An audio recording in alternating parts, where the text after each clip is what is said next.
just to get back to the launch and the two-parter, how quickly are you going, how fast as you take off? Okay. And what is it?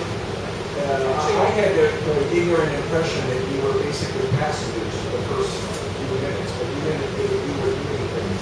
Could you elaborate Well, on that? yes, I don't want to read these things to you guys because you're going to hear a lot of things tomorrow. I got my little cheat sheet here. So you're going to hear a lot of NASA speak over this QA system out here.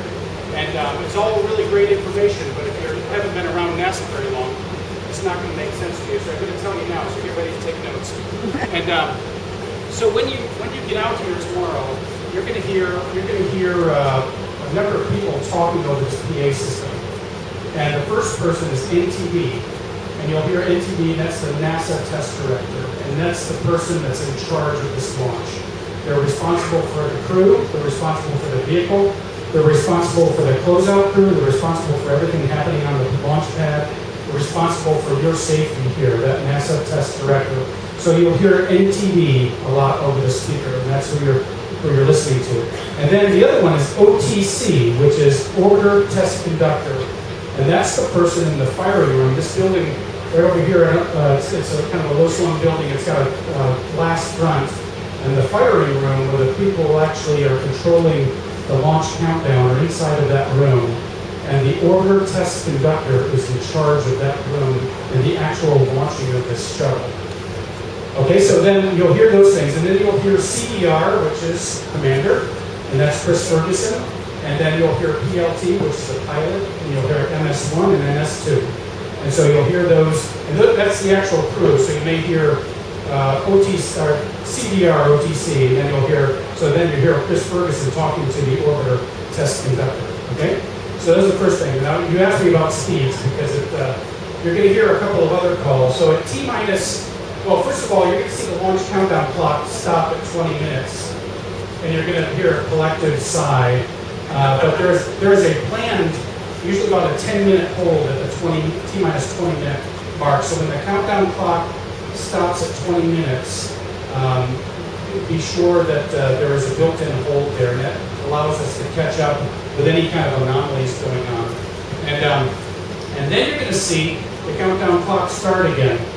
And it's not going to match up with the launch time, because we've got a launch time, I think it's 11, so it's still 11:26 or 11:35, right in there, the launch window. And you're going to see the countdown clock out here is not going to match, because at T-minus 9 minutes, the clock is going to stop again. And it's going to stop for about 40 to 45 minutes. And that allows us, again, time to get caught up on everything. It allows the navigation and trajectory system on board the space shuttle and what we're calculating here. And the station's coming. And so we're recalculating the exact trajectory of the space shuttle. And so we get it down to the second that we need to launch. And so that T-minus 9-minute hold will last somewhere between 40 and 45 minutes. And it'll be to the exact second, so we can intercept the space station. Then at T-minus 15 seconds, you may see, actually you probably won't see, you may be able to see the water from here, but we deluge the pad with millions of gallons of water. You might ask why. You heard the stories about STS-1 when we didn't dampen the vibration on the launch pad with water, and when we went out to refurbish the pad for the next shuttle launch, there were some things damaged by the sound, by the decibel level at the launch pad. And so now we actually deluge the pad with water, and that happens at T-minus 15 seconds. You'll actually hear it over the PA system. It's like a rainbird system where water will shoot out of the pad.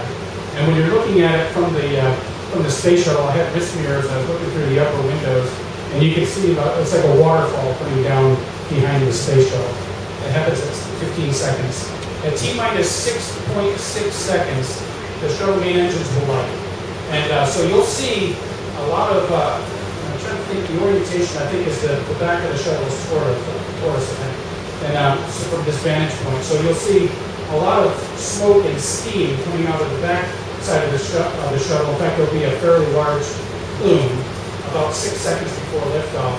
And those shuttle main engines have to come to 104% and stable with no red line malfunctions for the fire command to be sent to the solid rocket boosters.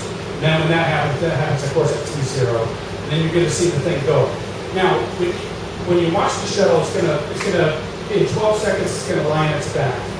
And we do that for a couple of reasons. The antennas are on top of the shuttle, up by the top of the cabin. We're launching into a 51-degree inclination, so this shuttle is going to actually go up and parallel the East Coast. And so we use a lot of emergency ground landing sites and communication sites up the East Coast and in Bermuda that we use these antennas for. So that's one reason. Then the other reason is the shuttle, although it's a cinder block with little stubby wings, it does have wings and it wants to fly. And but we want it to stay on the external tank, and so laying it on its back with a roll program will actually give it a negative angle of attack, so it helps us with the lift vector on the wings, so we don't have a lift vector on the wings as it's in the first stage. And so you'll see those things as well. Now that'll happen and you'll hear Atlantis say, Chris Ferguson will say at 12 seconds. Now he'll see the roll command go in before the shuttle rolls. So the roll command will go in, and then the shuttle will roll on its back, and you'll hear Houston, Atlantis, roll program. And that's just the commander telling Houston that the roll program was correct and it was complete. And then you'll hear Houston respond. And then the next call you hear, this is my cheat sheet, so I got all my Soyuz stuff memorized, but I forgot my shuttle stuff. And at 1 minute and 10 seconds, that's when we actually reach the transonic speeds, obviously, and then through the sound barrier. Am I going way over, guys? Okay, Shepard heard me. Okay, Shepard heard me. So at 1 minute and 10 seconds, you're going to hear go at throttle up. And what that is saying is we've already gone through the area of max dynamic pressure, okay, the maximum forces on the vehicle, because we're shedding the shock now, and we're coming through the sound barrier. And when we're safely through the sound barrier, we actually, before we get to the sound barrier in transonic region, we throttle the engines down. The engines come down to about, if I remember correctly, about 72% to decrease the loads on the shuttle, because it's a pretty dynamic environment. Once it gets through the barrier, then we throttle the engines back up to 104%. And when Houston sees that all three engines are at 104% and the commander confirms, you'll hear the call, Atlantis, go at throttle up. That means your go, everything looks good with the engines. And you'll hear that at 1 minute and 10 seconds. At 2 minutes and 5 seconds, that's the length of first stage. We're going to get off the SRBs, and you'll hear, especially the folks that work here as engineers preparing the shuttle, you'll hear a massive sigh of relief when we get off those boosters. And because when you're on those things, you're pretty much along for the ride. You can't throttle them, it's solid fuel, and when you light those things, you're going somewhere. So at 2 minutes and 5 seconds, you get off the solid rocket boosters, you'll be able to see it. You'll be able to see the trails come off to the sides as the booster comes off, and you'll hear over the PA that the booster officer confirms good SRB set. So you'll see that at 2 minutes and 5 seconds.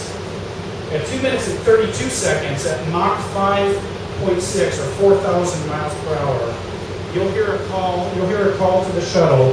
Now what we're doing is, as we're ascending to space, it takes about 8.5 minutes, pretty dynamic environment is, and you have different abort criteria.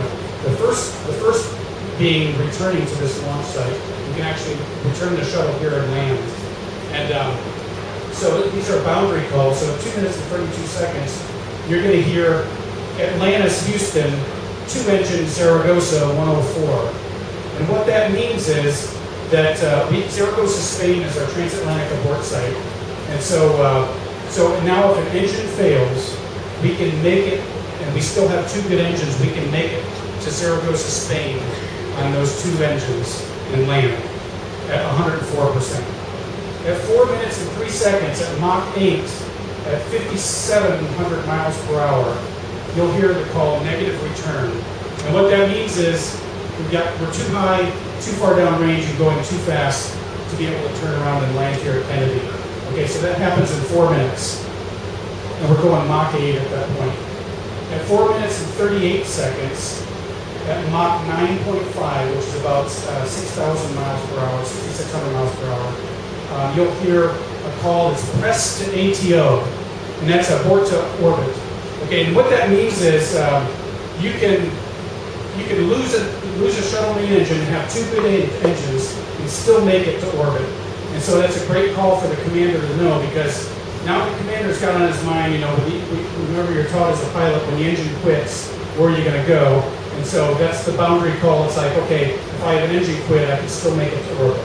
So you hear that call at 4 minutes and 38 seconds. At 5 minutes and 21 seconds, at Mach 11, which is about 8,000 miles per hour, you'll hear the call, and these are all coming from Houston.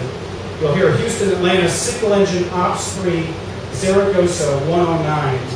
And what that means is, he's telling Chris Ferguson, the commander, is like, hey, if you lose an engine, you can land in Zaragoza at 100, but if the other two engines take them to max throttle at 109%, and you can make it across the ocean on two engines. At 5 minutes and 56 seconds at Mach 13, which is about 9,000 miles per hour, you'll hear the call, single engine Zaragoza 104. And so what that means is the shuttle now can lose two engines and have one good engine and make it all the way to Zaragoza.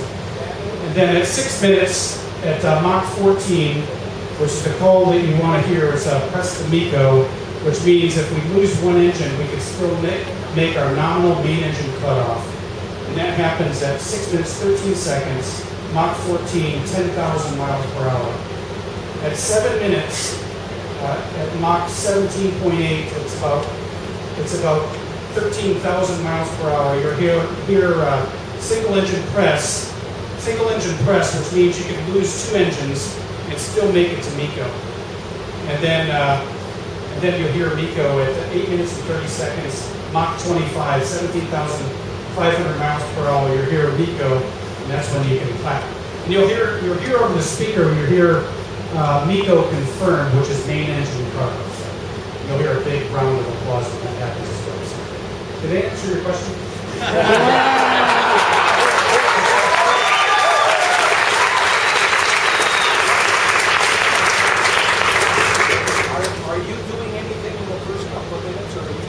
Yeah, that's a great question. Are you doing anything during this time? If everything is fine, if you have a nominal ascent, you're sitting there just monitoring the systems. The shuttle onboard computers know exact trajectory, exact situation with the main engines, throttling status of the engines and things. Because the engines will also throttle back when we get to 3 Gs. And they'll throttle back a little bit, and you see that happen as well. That's all automatic. Now, our training is, we train day in and day out on that not happening that way. So the crew is sort of like on the edge of their seat, ready to jump on control switches and things. But if everything is nominal, we don't have to do anything on the ascent, and the shuttle takes over all by itself. Thanks, Doug.